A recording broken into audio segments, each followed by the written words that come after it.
এই ল'ৰাকেইজন নিচানসমূহ লৈ কিয় দৌৰিছে আৰু এই মানুহজন কিয় এনেকৈ ঢলি পৰিছে সকলোবোৰ কম। নমস্কাৰ বন্ধু, স্বাগতম জনাইছোঁ মোৰ মিনি ব্লগলৈ। আমি গৈছিলোঁ কালিপুখুৰীৰ ১৬৫তম সুঁৱেৰী মেলা চাবলৈ। শ্ৰী শ্ৰী পঞ্চম দল উদযাপন সমিতি ক্ষুদ্ৰ বাছুগাঁও অধীনত এই মেলা অনুষ্ঠিত হয়।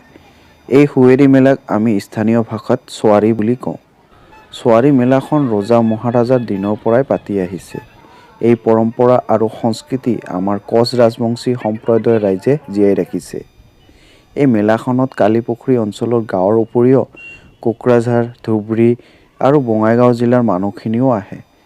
মেলাখনত প্ৰতি বছৰে ৫,০০০ৰ পৰা ১০,০০০লৈকে মানুহ হয়। অকল মানুহ বুলি নহয়, বহু দূৰৰ পৰা দোকান দিবলৈও আহে। ছোৱাৰী মেলানো কি?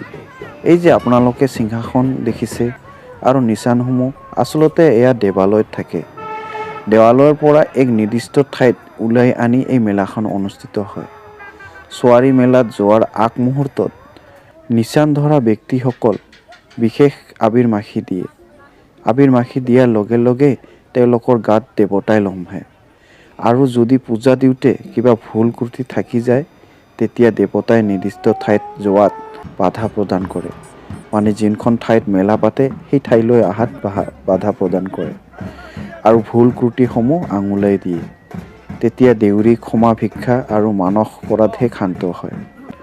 মেলাত ভক্তপ্ৰাণ ৰাইজে গোসাঁইৰ সন্মুখত টকা প্ৰণামী আগবঢ়াই মানস কৰে আৰু বিপদ আপদৰ পৰা পৰিত্ৰাণ পাবলৈ মনে মনে প্ৰাৰ্থনা কৰে।